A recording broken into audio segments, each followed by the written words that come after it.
Assalamualaikum, salam sejahtera bagi kita semua, salam kebajikan. Kami dari tim Galvez beranggotakan Alessandro, Joseph, dan Juan akan mempresentasikan analisis kami terhadap saham Samudra Indonesia, di mana perusahaan menjadi pemain utama dalam maritim di Asia Tenggara. Kami memberikan rekomendasi buy dengan target harga 454 dengan potential upside 20% dari harga penutupan pada tanggal 12 Mei 2023, yaitu 378 yang didapatkan menggunakan metode DCF-FCFF model dan diperkuat dengan analisis dari sektor makroekonomi, risk industries, dan juga technical analysis. Selain itu, dilakukan juga sensitivity analysis untuk menguji ketahanan harga hasil valuasi kami. Rekomendasi kami didukung dengan kondisi pelayaran global samudra yang selaras dengan pemulihan ekonomi di Indonesia dan kenaikan freight index yang ada. Selain itu, prospek usaha dan keputusan manajemen menunjukkan keputusan penambahan aset, penambahan kapasitas operasional perusahaan, dan manajemen risiko. Perusahaan memiliki lini bisnis dari hulu ke hilir yang terdiri atas Samudra Shipping, Samudra Ports, Samudra Logistics, Samudra Services, Samudra Shipyard, dan Samudra Property. Samudra juga mengoperasikan kapal modern yang melayani rute global, menghubungkan pelabuhan-pelabuhan utama di Asia, Timur Tengah, Australia, Eropa, dan juga Amerika. Oleh karena itu, perusahaan telah menjadi salah satu pemain utama di industri maritim di Asia Tenggara. Untuk laba perusahaan didominasi oleh lini Samudra Shipping sebesar 88,3%, yang kemudian ditopang dengan pertumbuhan tiga lini bisnisnya, yaitu Samudra Logistik, Samudra Ports, dan juga Samudra Services.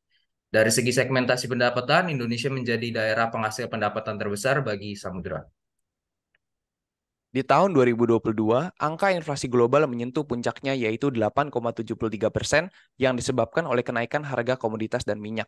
Di tahun 2023, inflasi global diproyeksikan menyentuh 6,97% secara rata-rata, mengalami penurunan dibandingkan tahun 2022. Indonesia sendiri diproyeksikan mendapat angka 4% inflasi CPI, lebih rendah dibandingkan inflation rate secara global. Di lain sisi, Indonesia diproyeksikan akan menyentuh 5% pertumbuhan ekonomi. Indonesia mengalami kenaikan nilai ekspor berkat kenaikan nilai komoditas, di mana kontribusi ekspor Indonesia oleh komoditas didominasi 50%. Meskipun begitu, terjadi penurunan volume ekspor di kuartal 1 2023 di volume 25.000 sampai 20.000.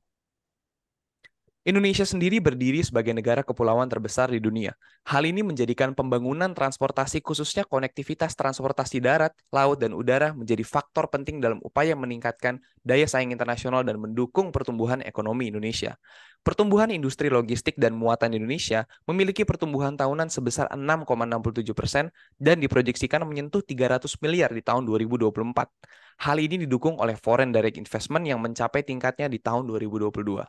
Ekspor Indonesia sendiri mengalami surplus sebanyak 16,05 miliar US dollar sepanjang bulan Januari sampai April tahun 2023. Surplus ekspor ditopang oleh komoditas non-migas yang tercatat surplus US dollar 16,64 miliar. Hal ini dimungkinkan karena adanya kenaikan permintaan bahan bakar mineral, lemak, dan minyak hewan atau nabati, serta besi dan baja. Di lain sisi, pertumbuhan industri perkapalan selaras dengan ekspor Indonesia, di mana pertumbuhan ekspor pelabuhan muat memiliki growth rate 14,98% pada tahun 2018 sampai tahun 2022, ditopang oleh industri non-migas menyentuh 219 miliar US dollar pada tahun 2021 dan 275 miliar US dollar pada tahun 2022. Selama masa pandemi, meskipun terjadi penurunan aktivitas bisnis secara global, industri perkapalan mengalami blessings in disguise, di mana pendapatan perusahaan akan mengalami kenaikan selaras dengan pergerakan freight rate. Sepanjang tahun 2021 dan 2022, perusahaan sendiri berhasil mencetak laba setelah sebelumnya mengalami kerugian di tahun 2019. Kenaikan freight rate didukung oleh kelangkaan peti kemas di industri perkapalan, di mana permintaan dan penawaran mengalami ketidakseimbangan, serta krisis Rusia dan Ukraina yang menambah tekanan dan juga China Zero COVID Policy. Hal ini patut menjadi perhatian di mana freight rate di tahun 2023 akan menjadi kunci bagi pertumbuhan samudera Indonesia. Meskipun freight rate sudah turun dibandingkan tahun 2022, angka penurunan masih di atas pre-pandemic level dan masih menunjukkan kecenderungan naik di tahun 2023. Jika dilihat dari jumlah asetnya, Samudra memiliki pertumbuhan yang cukup signifikan selama 5 tahun terakhir. Di tahun 2022 juga, Samudra menduduki posisi kedua dengan jumlah kapal vessel terbanyak dibandingkan kompetitornya. Dari segi kapitalisasi pasar, Samudra menempati posisi kedua terbesar setelah Temas, tetapi Samudra memiliki rata-rata pendapatan terbesar selama kurun waktu 5 tahun terakhir. Selanjutnya adalah perbandingan kinerja keuangan Samudra dengan industrinya.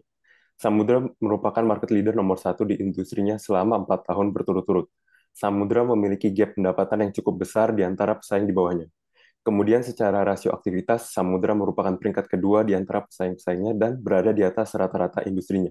Hal ini mencerminkan bahwa Samudra efisien dalam penggunaan asetnya. Lalu secara profitabilitas, Samudra berada di atas industrinya jika ditinjau dari return dan margin. Namun secara net profit margin, Samudra hanya 2% di bawah industrinya. Jika dilihat dari sudut pandang likuiditas dan solvabilitas, Samudra masih berada di posisi yang cukup baik. Current ratio yang dimiliki Samudra berada di kisaran angka 2. Walaupun masih berada sedikit di bawah rata-rata kompetitor, tapi posisinya masih bisa dikatakan ideal.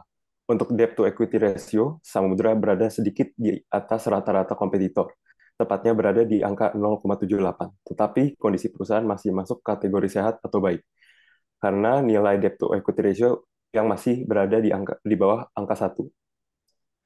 Pasca pandemi COVID-19 di tahun 2023, pendapatan bersih dan rasio profitabilitas Samudra diproyeksikan akan turun, namun akan berada di atas level pendapatan sebelum pandemi. Hal ini juga didukung oleh penambahan armada kapal yang dilakukan Samudra untuk tujuan operasional. Di tahun 2023, Samudra telah mengalokasikan capex sebesar 2,25 triliun rupiah, yang 60% atau 1,35 triliun akan dialokasikan untuk penambahan armada kapal, baik itu kapal peti kemas, curah, dan tanker. Dan sisanya akan dialokasikan untuk rencana pengembangan usaha di sektor pelabuhan dan logistik.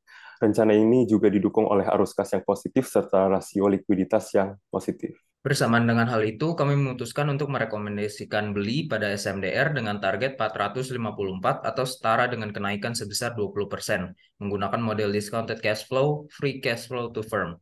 Kami menggunakan model DCF-CFF dengan alasan data EBITDA yang lebih stabil dan relevan untuk dipakai. Dalam menghitung FCFF, kami menggunakan WACC sebesar 11,38% dan terminal growth sebesar 5% yang diperoleh dari kisaran pertumbuhan ekonomi Indonesia selama 5 tahun ke depan. Kami juga melakukan sensitivity analysis untuk menguji ketahanan harga hasil valuasi kami. Dari hasil analisa ditemukan bahwa harga saham paling sensitif terhadap perubahan WACC.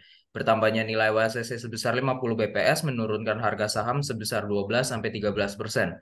Tetapi dikarenakan pergerakan risk-free rate yang sudah mulai cukup stabil, apabila terjadi perubahan maka itu tidak akan terlalu signifikan.